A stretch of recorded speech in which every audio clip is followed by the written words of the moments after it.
Photo তুলতে যখন আর mobile বার করবো না।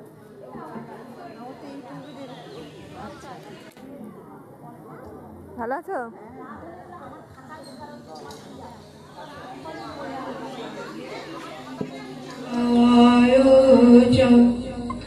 ধর্ম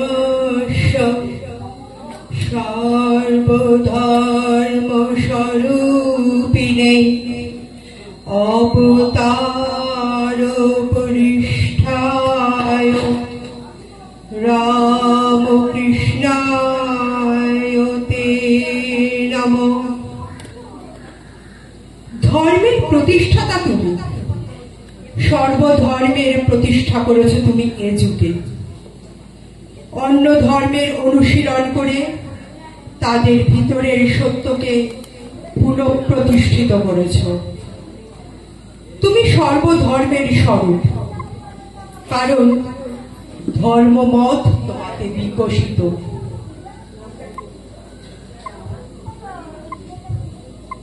আজ 23শে মার্চ 2025, বাংলার 9ই চৈত্র 1431।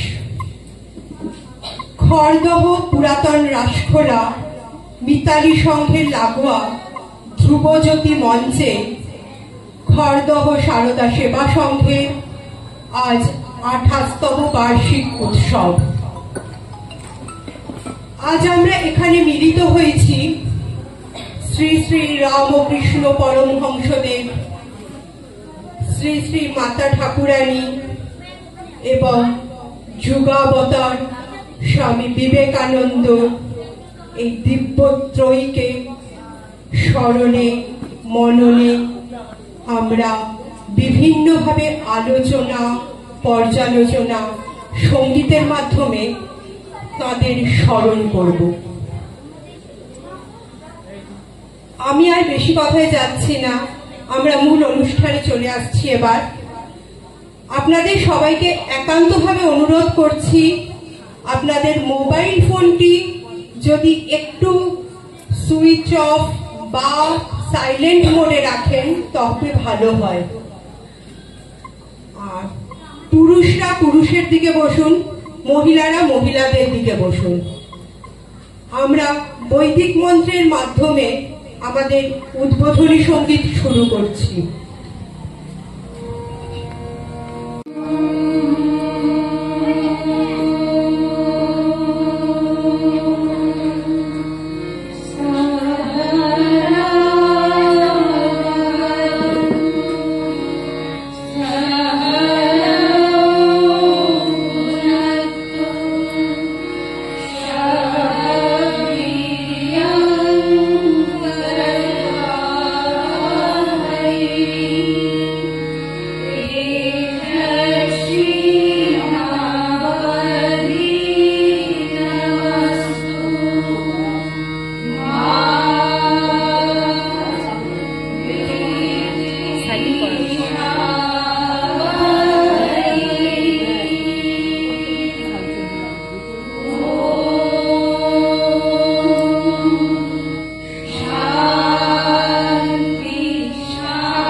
Bye.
কে আমাদের সকলের অতি প্রিয় খর্দা সারদা সংঘের এই বার্ষিক উৎসবে এসে আমি খুব আনন্দিত। এখানে আমরা এই সংঘের মাধ্যমে সারা বছরই আমরা শ্রী শ্রী রামকৃষ্ণ, শ্রী শ্রী সারদা মা ও স্বামী বিবেকানন্দ বাণী, তাদের জীবন, তাদের সাধনা নিয়ে সারা বছরই আমাদের সংঘে আলোচনা হয় এবং ভালো ভালো গানও হয়। আমি এই সংঘের সঙ্গে যুক্ত হতে পেরে এই সংঘে এসে খুব আনন্দিত হয়েছি। আজকে আমি শ্রী শ্রী গৌরাঙ্গ মহাপ্রভু সম্পর্কে স্বামীজি যা বলেছেন, স্বামীজি তার প্রশংসা করে যে শ্রদ্ধাঞ্জলি অর্পণ করেছেন, সেই বিষয়ে সংক্ষেপে কিছু বলবো।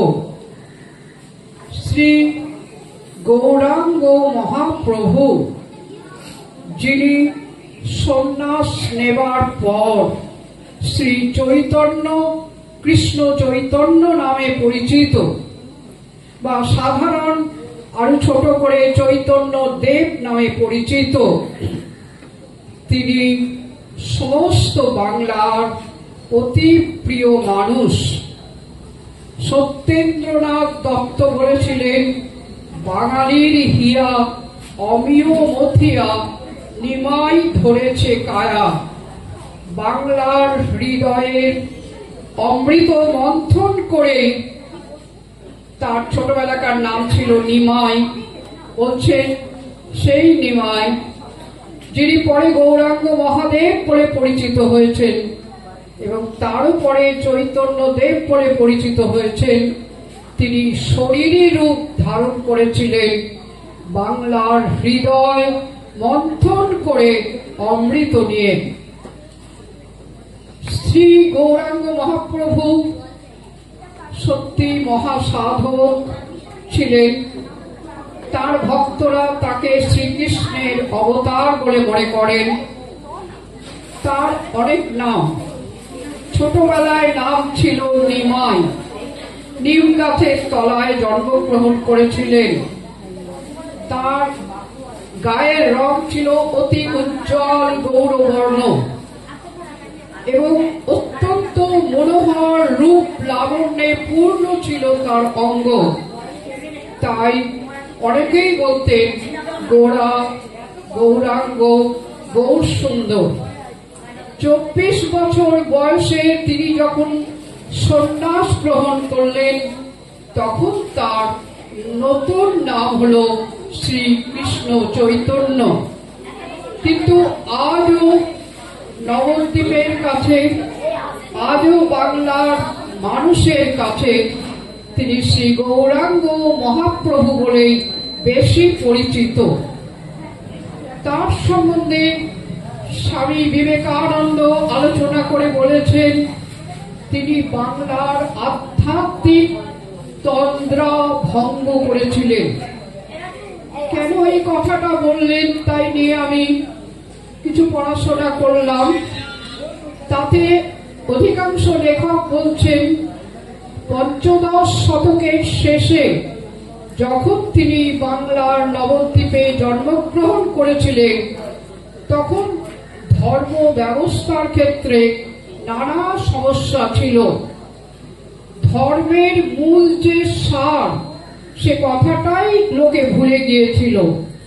উচ্চবর্ণের মানুষেরা ধর্মকে খানিকটা কুক্ষিগত করে রেখে তারা বাহ্যিক আচার আড়ম্বরের ওপরই বেশি নজর দিত, আর নিম্ন বর্ণ বলে যাদের দূরে সরিয়ে রাখা হয়েছিল সেই বিশাল সংখ্যক মানুষের ধর্মাচরণের কোনো অধিকার ছিল না।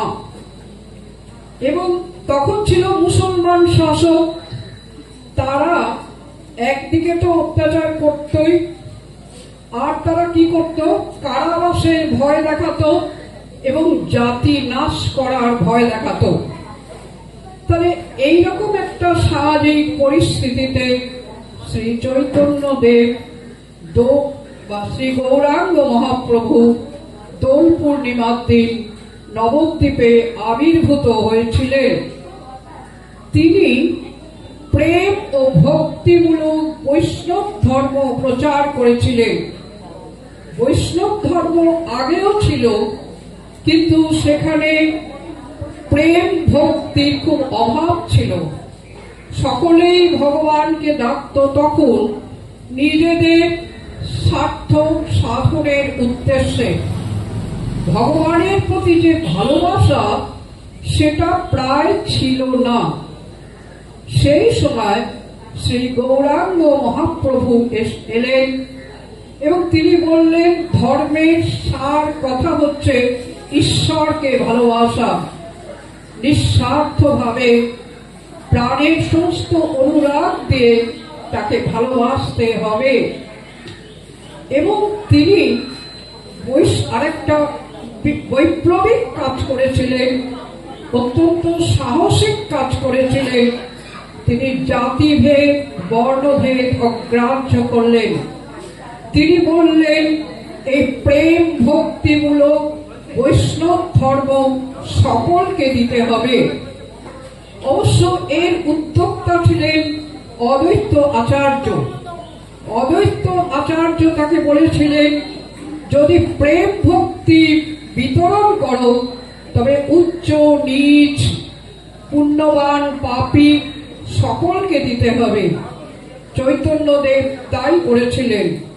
তাহলে একদিকে তিনি ভক্তি ও প্রেমমূলক বৈষ্ণব ধর্ম প্রচার করলেন, আর আরেকদিকে সেই বৈষ্ণব ধর্মকে তিনি সকলের মধ্যে বিতরণ করলেন, সকলের মধ্যে প্রসারিত করলেন।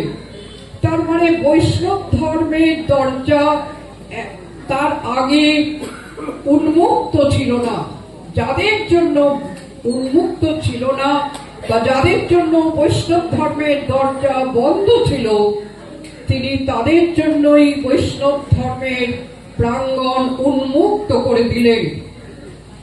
এবং এইভাবে তিনি সেদিন আধ্যাত্মিক তন্দ্রা ভঙ্গ করলেন। আধ্যাত্মিক ক্ষেত্রে বাংলায় নবজাগরণ আনলেন এবং স্বামীজি আগেই বলেছেন যে ভারতের প্রাণ ধর্ম, ভারতের আসল কেন্দ্রীয় শক্তি ধর্ম। তিনি যখন আধ্যাত্মিক জাগরণ আনলেন তখন তার প্রভাবে সামাজিক ক্ষেত্রেও উদার মানবিক ধারণা প্রসারিত হলো এবং সাংস্কৃতিক ক্ষেত্রেও অনেক উন্নয়ন এলো। অনেক সৃষ্টিশীল ধারণায় তিনি আমাদের সংস্কৃতিকে ঐশ্বর্যবান করেছেন।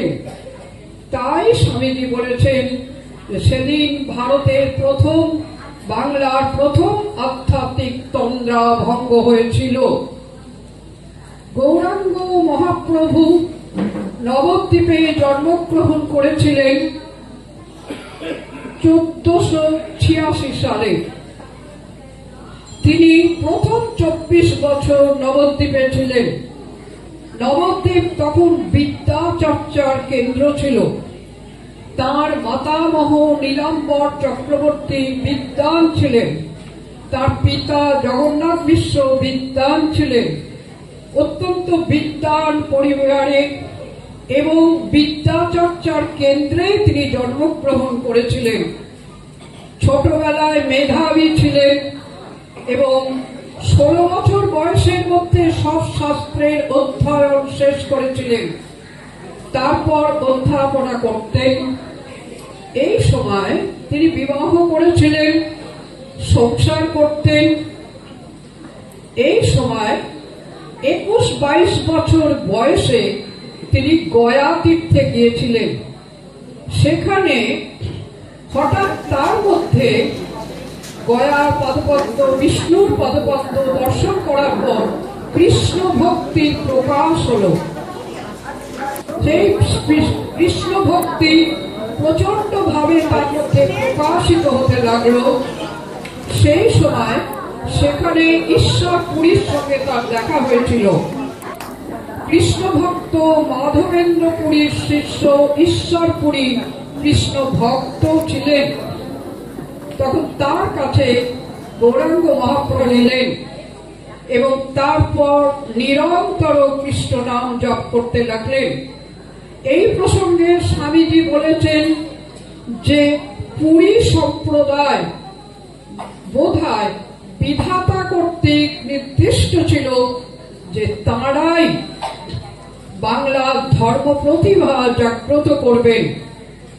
তিনি বলছেন শ্রী রামকৃষ্ণ দেব তোতাপুরীর কাছে দীক্ষা নিয়ে শিক্ষা লাভ করেছিলেন, ধর্ম শিক্ষা।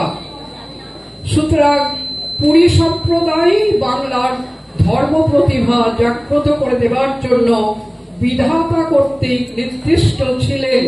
কি সুন্দর কথা বলেন স্বামীজি আর লেখেন। তারপর তিনি নবদ্বীপে ফিরে নিরন্তর কৃষ্ণ নাম করতে লাগলেন। করতে করতে তার মধ্যে কৃষ্ণ ভক্তির প্রকাশ হল এবং কৃষ্ণ ভক্তি যখন খুব গভীর হয়ে গেল, কৃষ্ণ প্রেমের প্রকাশ হল। গৌরাঙ্গ দেব একা সবসময় সাধনা করতেন না, তার সাধন সঙ্গী ছিলেন। তার কয়েকজন বাল্য বন্ধু ছিলেন। শ্রীবাস পণ্ডিতের বাড়িতে সাধনা করতেন। তিনি তার অন্তরঙ্গ সাধন সঙ্গী এবং ভক্তদের মধ্যে কৃষ্ণ ভক্তি বিতরণ করলেন, সঞ্চার করলেন।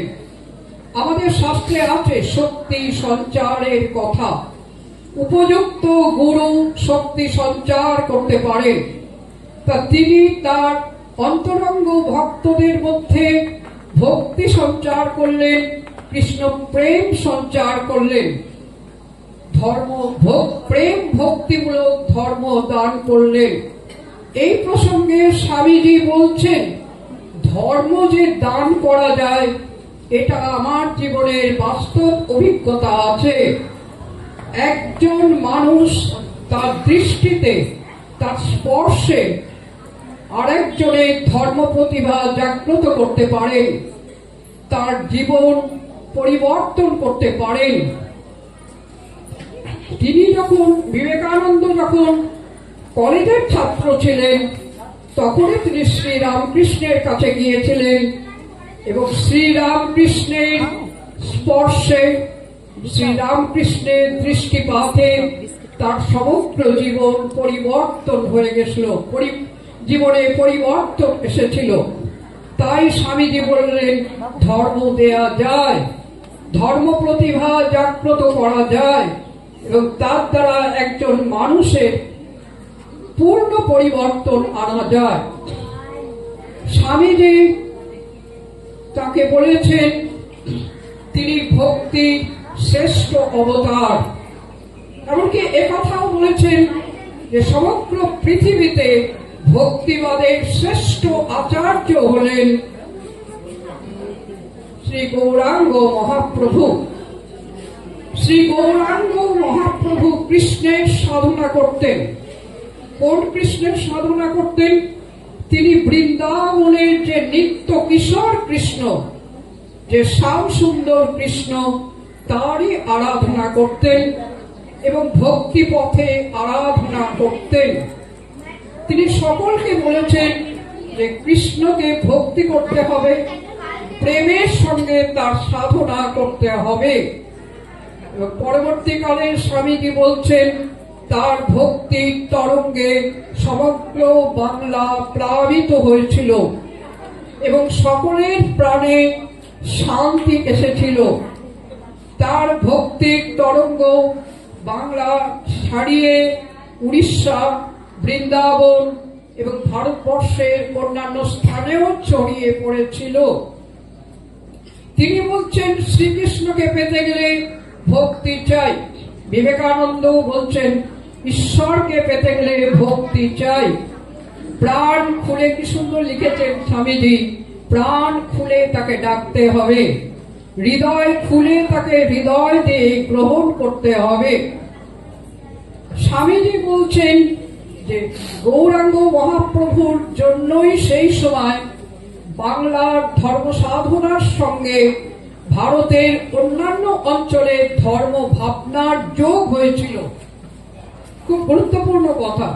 তার আগে বাংলা নিজের মধ্যে নিজে সীমিত ছিল, কিন্তু শ্রী গৌরাঙ্গ মহাপ্রভু তার প্রেম ভক্তিমূলক বৈষ্ণব ধর্ম বাংলা ছাড়িয়ে অন্য অঞ্চলেও প্রচার করেছিলেন। তিনি পুরীতে নীলাচলে গিয়ে প্রেম ভক্তিমূলক বৈষ্ণব ধর্ম প্রচার করলেন। তারপর তিনি দাক্ষিণাত্যে গিয়েছিলেন এবং সমস্ত দক্ষিণ ভারত ঘুরে ঘুরে এই ধর্ম প্রচার করেন। সেখান থেকে তিনি মহারাষ্ট্রে গিয়েছিলেন। মহারাষ্ট্রের পান্ডালপুরে বিঠ্ঠল দেবের পুজো হয়, এখনো হয়। সেখানেও প্রেম ও ভক্তিমূলক বৈষ্ণব ধর্ম প্রচার করেন। পরে তিনি কাশীতে গিয়েও এই ধর্ম প্রচার করেন। তাহলে ভারতের ধর্ম সাধনাকে তিনি, বাংলার ধর্ম সাধনাকে তিনি ভারতের অন্যান্য জায়গায় ছড়িয়ে দিয়েছেন। এবং তারপর স্বামীজি বলছেন তিনি প্রেমের ঠাকুর ছিলেন। তার প্রেমের কোনো সীমা ছিল না। তিনি দীন, দরিদ্র, আতুর, পতিত, দলিত, যাদের কেউ দেখে না তাদেরও তিনি কাছে টেনে নিয়েছেন। তিনি নগ্ন পদে অনেক স্থানে ঘুরে ঘুরে সব মানুষকে ডেকে বলেছেন, তোমরা ভগবানকে ভালোবাসো, তোমরা ভগবানকে ভালোবাসো। এবং তিনি যে ভক্তি ধর্ম প্রচার করেছিলেন, সেখানে দেখা যাচ্ছে তিনি কৃষ্ণের কাছে প্রার্থনা করেছিলেন অহৈতুকী ভক্তি। অহৈতুকী ভক্তি মানে যে ভক্তির পেছনে কোনো হেতু নেই, যে ভক্তি কোনো ভোগের জন্য নয়, কোনো মুক্তির জন্য নয়, কোনো সিদ্ধির জন্য নয়, ভক্তির জন্য ভক্তি, তাকে ভালোবাসার জন্যই তাকে ভালোবাসা। স্বামীজি বলছেন এই অহৈতুকী ভক্তি অত্যন্ত মৌলিক ধারণা, এটা স্বামীজির নিজস্ব চিন্তাধারা। এবং তিনি নিজেও বলছেন যতক্ষণ স্বার্থপরতা থাকবে ততক্ষণ ভক্তি আসে না, ভগবত প্রেম আসে না। তখন ভগবানকে ডাকা শুধু দোকানদারি মাত্র। তিনি তো সবই বলতেন খুব স্পষ্ট ভাষায়, বলছেন স্বার্থ বাসনা কামনা ত্যাগ না করলে ভগবত প্রেম অসম্ভব। তখন ভগবানকে ডাকা, ভগবানের কাছে প্রার্থনা করা দোকানদারি মাত্র। সুতরাং এই নির্মল শুদ্ধ প্রেম চাই, এবং এই শুদ্ধ ভক্তি, নির্মল প্রেম, এ কথাই তিনি প্রচার করেছেন বাংলায়, প্রচার করেছেন উড়িষ্যায় এবং ভারতবর্ষের অন্যান্য জায়গায়। এবং স্বামীজি শেষকালে বলছেন তার আরেকটা কীর্তি, বৃন্দাবন তীর্থের উদ্ধার। বৃন্দাবন আগে পবিত্র তীর্থ ছিল, দাপর যুগে কৃষ্ণ লীলার কেন্দ্র ছিল। সেই বৃন্দাবনে গিয়ে তিনি দেখেছিলেন জলমগ্ন, লোকজন নেই, কৃষ্ণের পুজো নেই। তখন তিনি রূপ গোস্বামী, সনাতন গোস্বামীকে পাঠিয়েছিলেন যে এই বৃন্দাবন তীর্থ তোমরা উদ্ধার করো এবং এই বৃন্দাবনকে কৃষ্ণ তীর্থ হিসাবে জাগ্রত করো। তারা তাই করেছিলেন, এবং তার জন্য আজকে বৃন্দাবন ভারতবর্ষের সবচেয়ে পবিত্র বৈষ্ণব তীর্থ, সবচেয়ে জনপ্রিয় বৈষ্ণব তীর্থ। এটাও শ্রী গৌরাঙ্গ মহাপ্রভুর অবদান। শেষকালে স্বামীজি বলছেন, সেই ঊনবিংশ শতাব্দীর একদম শেষে লিখছেন যে তার সম্প্রদায় এখনো অতি দরিদ্র, দলিত, পতিত, কোন সমাজ যাদের জায়গা দেয় না, যাদের কোনো আশ্রয় নেই, বৈষ্ণব সম্প্রদায় তাদেরই আশ্রয় দেয়। সেই কথাটা অত্যন্ত গুরুত্বপূর্ণ, সেই কথাটা আজও সত্য। আমি সম্প্রতি লীনা চাকির লেখা একটা বই পড়লাম, বৈষ্ণবীদের খোঁজে।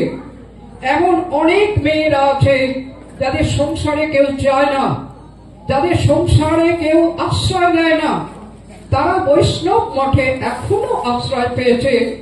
এখনো তারা বৈষ্ণব মঠে থেকে তারা সুযোগ মতো পবিত্র জীবন, ত্যাগ ও বৈরাগ্যময় জীবন ধারণ করে, জীবন যাপন করে। এইভাবে স্বামীজি তার নিগুড় শ্রদ্ধা জানিয়েছেন শ্রী গৌরাঙ্গ মহাপ্রভুর প্রতি। গৌরাঙ্গ মহাপ্রভুর অবদানের কথা স্মরণ করে তিনি শ্রদ্ধা নিবেদন করেছেন। আজকে আমরাও সকলে শ্রী গৌরাঙ্গ মহাপ্রভুর প্রতি আমাদের শুদ্ধ ভক্তি এবং প্রণাম জানাচ্ছি। নমস্কার আপনাদের সকলকে। আমি ধন্যবাদ দেবো না দিদিকে, কিন্তু আমরা খুব সুন্দর স্বামীজির যে শ্রী শ্রী গৌরাঙ্গ মহাপ্রভু সম্পর্কে চিন্তা ভাবনা, সেটা শুনে সত্যি মোহিত। এবার সঙ্গীত পরিবেশনা করবে রাজশ্রী চৌধুরী মুখার্জি। আচ্ছা,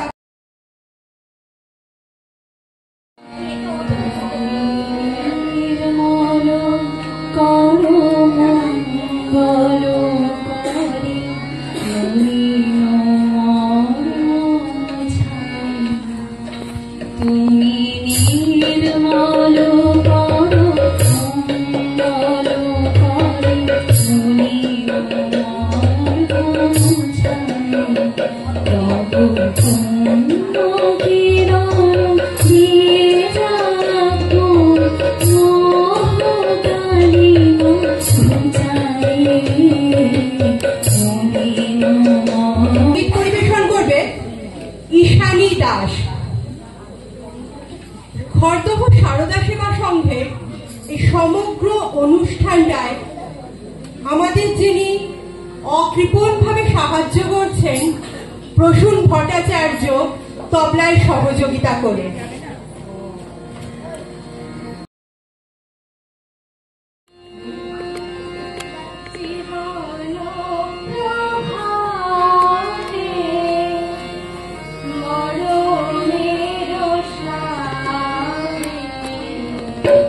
বল জয়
সারদা সেবা সংঘ নিরন্তর কিছু সেবামূলক কাজ করে থাকে।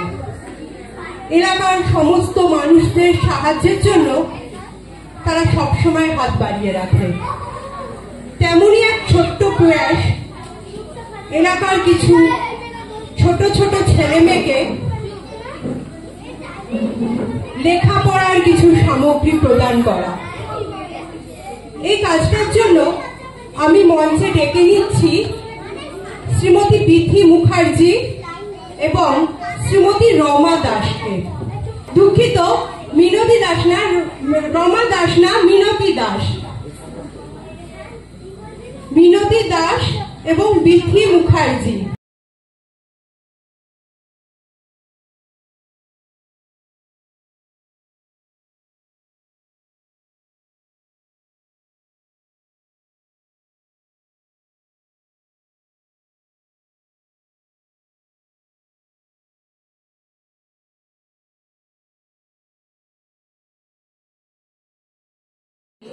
কৃষি কাজ জানো না মন রে, কৃষি কাজ জানো না, এমন মানব জমি রইল পথে, আবাদ করবে হতো সোনা। মানব জমি রইল পথে, আবাদ করলে হতো সোনা।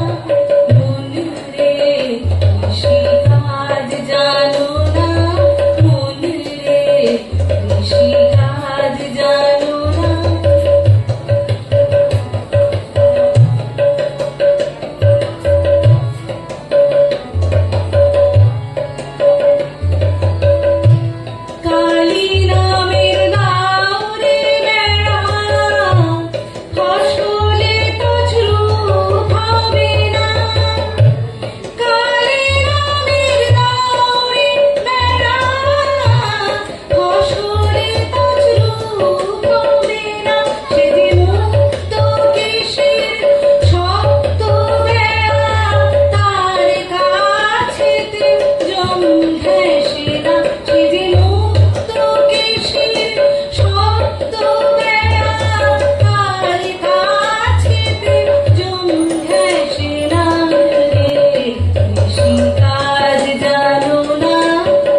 দিলে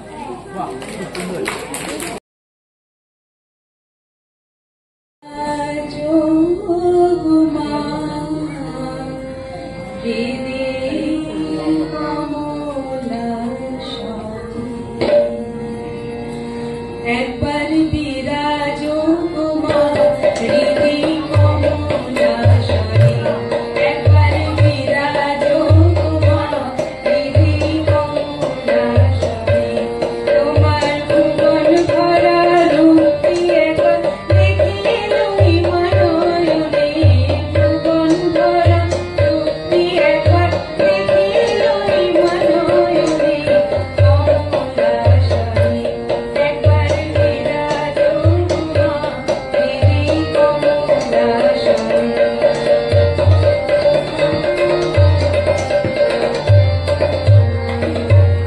তুমি অন্নপূর্ণা মা, শ্মশানে শ্যামা, কৈলাসেতে উমা, তুমি বৈকুণ্ঠে রমা।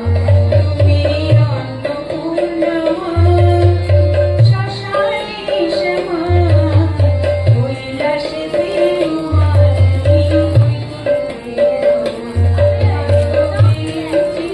বিষ্ণু শ্রীজয় পালনে, বিরিঞ্চি বিষ্ণু শ্রীজয় পালনে, কমলাসনে একবার বিরাজো মা হৃদি কমলাসনে।